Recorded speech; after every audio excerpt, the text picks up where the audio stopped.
He invites us to be a part of what He is doing in the world. And He wants there to be fairness. He wants there to be opportunity. The Old Testament gives this surprising message. It's surprising when you compare it to all the religious literature of the ancient world. Because in all the religious literature of the ancient world, you'll find the presentations of the gods as being on the side of the rich and the powerful. God is on the side of the rulers, the divine right of kings.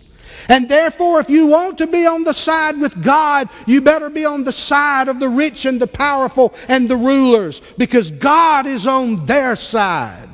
But the Bible comes along, unlike any other literature of the ancient world, and says God is on the side of the powerless. He's not on the side of the rich and the powerful and the rulers. He's on the side of the orphan and the widow and the alien and the poor.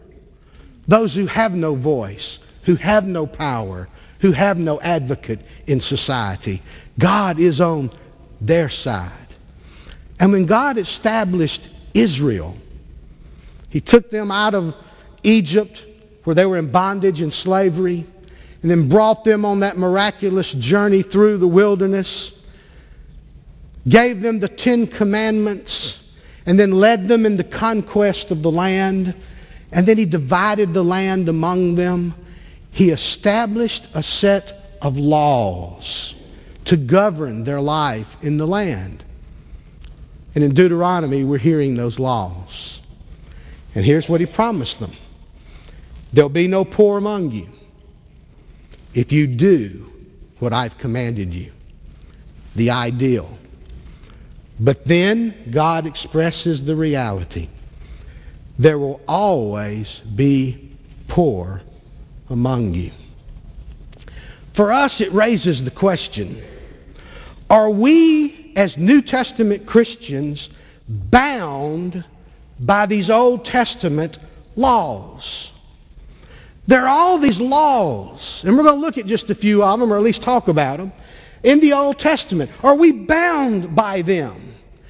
Now, sometimes the knee-jerk reaction of New Testament Christians would be, no, of course, we're under grace. We're not under the law. We just disregard all the laws of the Old Testament. Then why keep the Old Testament? Let me tell you what I believe.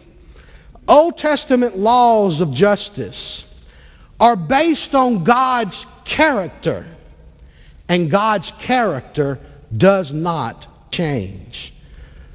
Thus, behind every law is an eternal principle. Every Old Testament law has an abiding validity to it, either personally to my life, or corporately to church life, or socially to the culture in which we live. However, the laws were given in a particular cultural setting. When God established Israel, He established a theocracy. And a theocracy meant there was a blending of government and religion. And in that blending of government and religion, God was the ultimate ruler. God gave them the land. God established the boundaries. God gave all the rules. We don't live in a theocracy. And we're not striving to get a theocracy back. That would be going backwards. So how do we take these laws and these rules? If we were reading in 2 Corinthians, we would find Paul talking about the laws that were given about the manna. When Moses led the children of Israel out of the wilderness, in the wilderness, they were hungry and there was no food. They couldn't grow food. They were traveling. And so God miraculously sent manna. It was a food substance that the birds would bring in and drop. And they would gather the manna. And so rules were set up for the gathering of the manna. Well, you know, we no longer, as far as I know, I don't go out to get supper from where the birds have dropped in the yard. Hope you don't either. So what in the world good are those laws for us today? Well, Paul demonstrates it for us in 2 Corinthians. He took the laws about the manna and he found in them eternal principles about generosity and sharing. And then in 2 Corinthians, he challenged the church at Corinth to be generous. And he said, if everyone does their part, there'll be enough. Not equal gifts, but equal sacrifices.